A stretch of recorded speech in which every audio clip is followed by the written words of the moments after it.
Now, this is not going to be a replacement for real world hands-on experience that you need. This is not a replacement for the books that you need to absorb to really understand things like subnet masks and gateways and the importance of routing and how to come up with these IP addresses, IP addressing schemes. This doesn't replace any of that. But what I want to emphasize is how important it is and what portions of this have been most important to me as a cybersecurity person, no matter what job I've gone to, and no matter what role, no matter how technical, or no matter if it was all documentation, I needed to know these network essentials, and that's what we're going to focus on. There are three main things that I've always had to know, no matter where I went, no matter how much network, whether I was completely creating a network from scratch, which I've done, or helping out the network engineer team to do voice over IP or setting up a firewall, or if I was doing pure documentation and I'm just typing down the IPs that they're sending me and I'm putting those in a system security plan as a security person. No matter what role I've done as a cybersecurity person, these three things I've always had to know, and they've always been very important to securing the systems and to interacting with the system administrators or interacting with the managers. And those are knowing IP, what is an IP address and how do they work? Network devices, what are the most common network devices you use? And ports, protocols, and services. Those three things that I've had to know, what their relations are to cybersecurity. Let's talk about IP.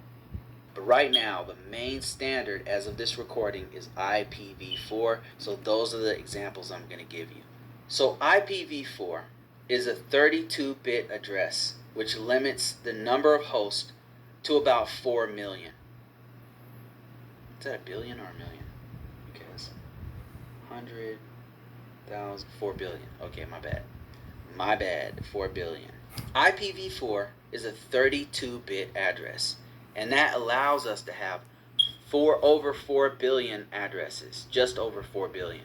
Now, since networking has become a more and more important part of our lives, IPv6 was created so that you could have more addresses, because 4 billion is not enough. Like, there's 7 billion people on planet Earth, and there's a trillion devices, right? And now all of these devices, Internet of Things, all these devices are starting to have IP addresses and starting to connect to networks and stuff like that. Think about how many phones you've gone through. Think about how many things in your house that have an IP address.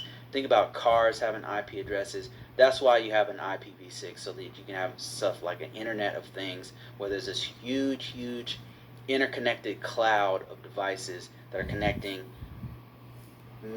trillions, quadrillions of addresses and information and talking to one another. But for now, let's stick with IPv4. So IP addresses are unique because in order to deliver data packets from one person to another, you have to have an address. Like, it's just like a house. Like, a house has an address. When I'm sending mail to someone overseas, or I'm sending mail to my neighbor across the street, they have to have a unique address in order for me to distinguish from their house to somebody who lives in the next houses. All these houses here look the same, but they all have a different IP address. And so it's just like a post office box number is unique to them. So that basic understanding of IPs is what I have absolutely needed. And you'd be surprised how many IT professionals don't know those basics. Again, this subject goes pretty deep, so you definitely want to learn.